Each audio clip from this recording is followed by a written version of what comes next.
In 1945, Lieutenant Bob King of the US Army marched on foot for 285 miles, 485 kilometers, over 35 days, while carrying the record book of a unique Toastmasters club in his pocket.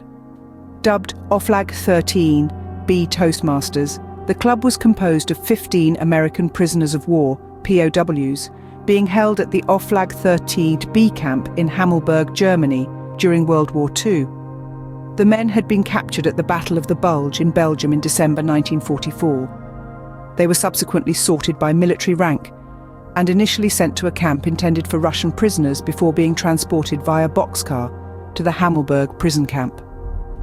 The meeting notes depict the activities of a group of POWs who, amid air raids and limited sustenance, found comfort in structured club meetings where they shared speeches and humour about their lives, learned from each other, and helped ease the burden of life in a military prison camp.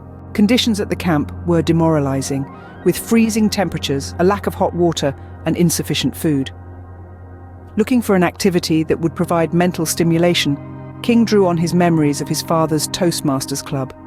King, who worked as a game warden in a mountainous and remote area of California before the war, frequently joined his father, Elmer King, at his Southwest Toastmasters Club in Los Angeles. The Oflag Club quickly came together and proved to be the perfect respite for the men. They drew up bylaws, which included the agenda and details of the two club officer roles: Toastmaster and Executive Secretary. Meetings were to be held in the camp library, twice a week for an hour and a half.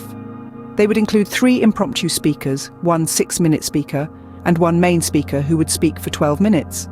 There were critics, speech evaluators for all speeches, as well as a grammarian and an evening critic, general evaluator. The first meeting was held February 6, 1945.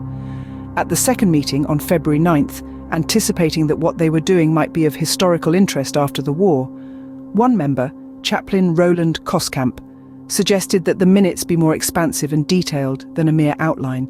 And in fact, the club proved so popular that within a few weeks, the men voted that any member could bring a guest to the meetings, likely other POWs. Topics for the impromptu speakers were chosen by the Toastmasters. Some were seemingly meant to elicit humorous responses, such as helping the little woman buy a new hat, how I handle my Monday bread ration, and Red Cross recipes.